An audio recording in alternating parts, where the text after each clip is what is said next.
বন্ধুরা, চলে এলাম আজকে নতুন ভিডিও নিয়ে।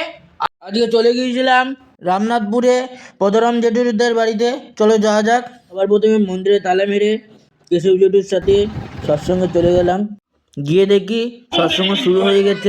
বিভিন্ন রাষ্ট্রে রাষ্ট্রে যুদ্ধ হয়েছে, সেখানে বিভিন্ন মুনি ঋষিরা এবং বুদ্ধদেব এসে সন্ন্যাস ধর্ম অবলম্বন করতে বলেছে। তাদেরকে হচ্ছে বিভিন্ন বংশজাত সন্তান, উচ্চ বংশের সন্তানরা তারা সন্ন্যাস ধর্ম গ্রহণ করছে। সেই সমস্ত বংশের মেয়েরা নিম্ন বর্ণে ছেলেদের বিবাহ করছে, তাদের প্রতিলোমের সন্তান হয়েছে।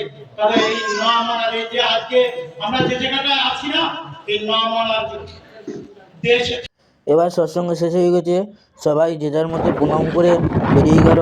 আর আমি চাঁদ দেখতে দেখতে কেশব জেঠুর বাইকে মন্দিরে চলে এলাম। মন্দিরের সামনে আসার পরে দেখলাম এরা একটি অটো নিয়ে চলে এসেছে। এরপর যে যার মতো গাড়ি ধরে বাড়ি চলে গেল।